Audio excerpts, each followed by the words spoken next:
ሰላም እንዴት ናችሁ? ኦሊንዋንስ ኤሌክትሮኒክስ ነን። ዛሬ የመጀመሪያው ኢንትሮዳክሽን የሞባይል ስልኮችን እንዴት እንጠግናለን የሚለውን ነው።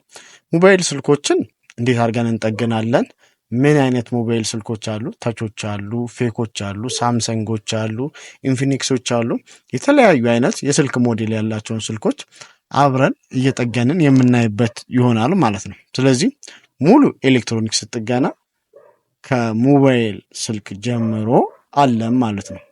ስለዚህ ሁሉንም ነገሮች አብረን እንመለከታለን። ቴክኖች አሉ፣ አይፎኖች አሉ፣ ቦርዶች አሉ። ቦርዶቹን እንዴት ዲያግኖስ ማድረግ እንዳለብን፣ እንዴት አድርገን ቴስት ማድረግ እንዳለብን እና ሞስት ኮመን ፎልቶች የስልክ ወይም የተለያዩ ኤሌክትሮኒክሶች ሞስት ኮመን ፎልቶቹ ምንድናቸው የሚሉትን አብረን የምንመለከት ይሆናል።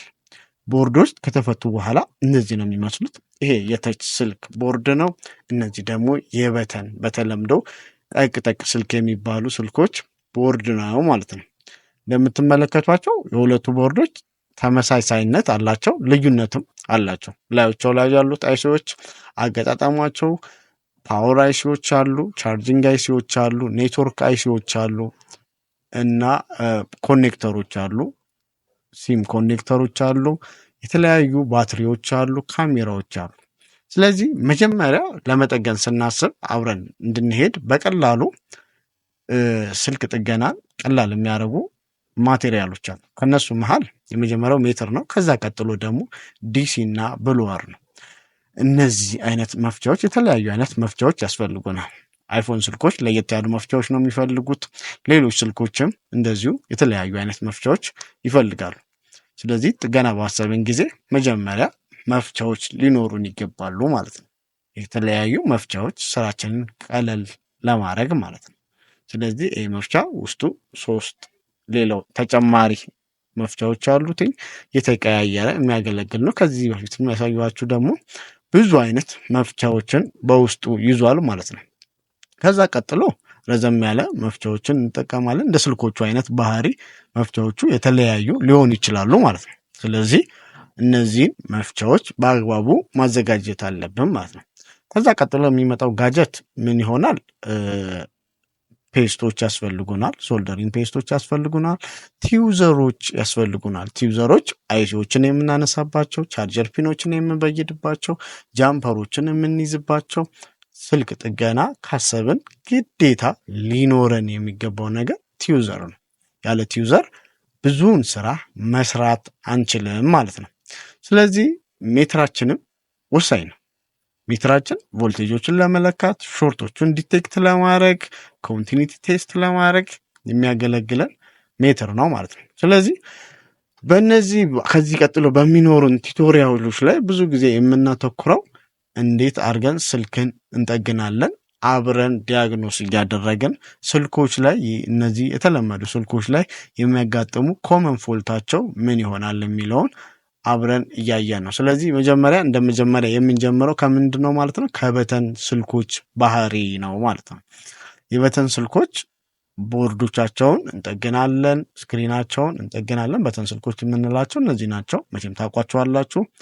የእነዚህን ቦርድ ኮመን ችግራቸው፣ ስክሪናቸው እንዴት አድርገን እንጠግናቸዋለን፣ ሰርቪስ እናደርጋቸዋለን የሚለውን አብረን እያየን ከዛ ቀጥሎ ወደ ተቾች እንሄዳለን፣ ወደ አይፎኖች እንሄዳለን፣ ወደ ታብሌቶች እንሄዳለን ማለት ነው። ስለዚህ እነዚህ በተን ስልኮች በተለምደው እንደዚህ አይነት ቦርድ አላቸው።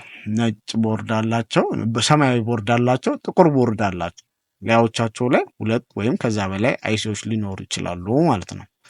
እነዚህ ቦርዶች ብዙ ጊዜ ኮመን ናቸው፣ የሚታወቁ ቦርዶች ናቸው። ስለዚህ ቦርዶቹ የራሳቸው የሆነ ባህሪ ያላቸው ማለት ነው።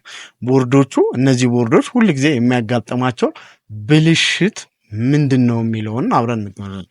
ይኸው እዚጋ እንደምታዩት ቻርጀር ፒን አለ፣ ኤርፎን ፕላግ የምናደርግበት አለ፣ ከዛ በኋላ ደግሞ የምናገናኝበት አለ፣ ሲም ቤት አለ፣ ሚሞሪ ቤት አለ ማለት ነው። ስለዚህ ኦብቪየስ ፋሚሊየር እንድትሆኑ ከነዚህ ቦርዶች ጋር አብዛኞቹ ቦርዶች ተመሳሳዮች ናቸው። ከላይ እንደምትመለከቱ ማብሪያና ማጥፊያ ይኖረዋል። እንደምትመለከቱት ደግሞ ከፍተን ብረቱን አንስተን በምናይበት ጊዜ 2 አይሲዎች ብዙ ጊዜ እናገኛለን ማለት ነው። አንደኛው ፕሮሰሰር ነው። ሁለተኛው ደግሞ የኔትወርክ አይሲ ነው ማለት ነው። ከዛ በመቀጠል ማብሪያና ማጥፊያ ይኖራል። ሲም ቤት ይኖረዋል። ስለዚህ ስክሪን 20 እግር ሊሆን ይችላል፣ 15 እግር ሊሆን ይችላል፣ 16 እግር ሊሆን ይችላል ማለት ነው። ስለዚህ በዚህ መልኩ የሚጠቀሙት ስክሪኖች ይህንን ይመስላሉ ማለት ነው። ትልቅም ስክሪን ሊጠቀሙ ይችላሉ። ይሄ እንደምታዩት አሁን 12 እግር ነው። በተለምዶ ዳንጎቴ ላይ የምንጠቀመው ነው። ይሄኛው 20 እግር ስክሪን ነው። ይሄኛውም ደግሞ እንደምትመለከቱት 20 እግር ስክሪን ነው ማለት ነው። 20 እግር ስክሪን ቦርዱ ላይ ራሱ 20 ተብሎ ስለሚጻፍልን ለመበየድ ለእኛ ቀላል ይሆናል ማለት ነው።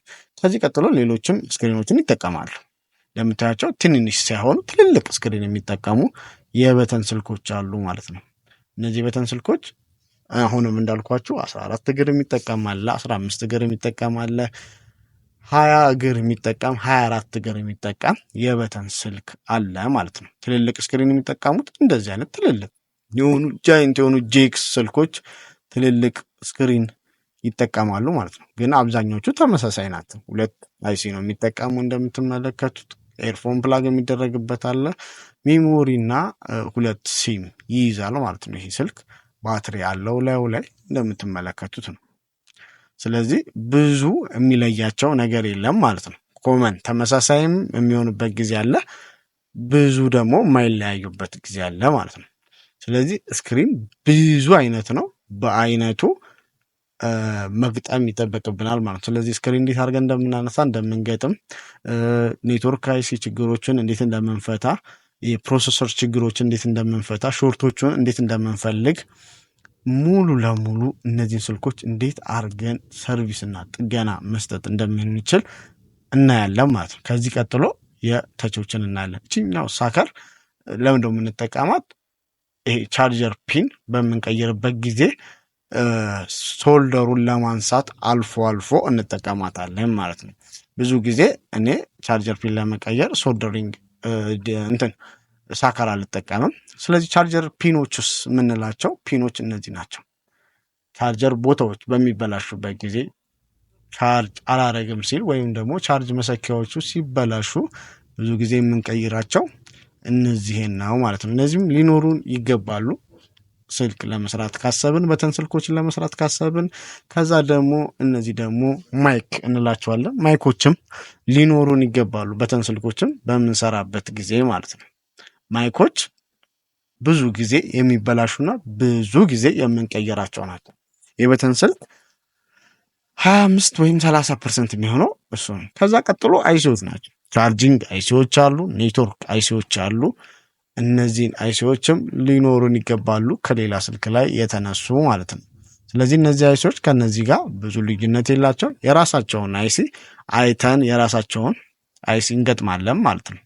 ስለዚህ እነዚህ አይሲዎችም ሊኖሩ ይገባሉ። እነዚህ አይሲዎች ካሉን ስራችንን ቀለል ያደርግልናል ማለት ነው። ኔትወርክ አይሲዎቻቸው ብዙ ጊዜ ተመሳሳይ ናቸው፣ ፕሮሰሰራቸው ግን ይለያያል። ስለዚህ እነዚህ ስልኮች ኔትወርክ አይሲያቸው ተመሳሳይ ነው ብለናል፣ ፕሮሰሰራቸው ይለያያል። ግን አብዛኛው ስራቸውና ፈንክሽናቸው አንድ ነው።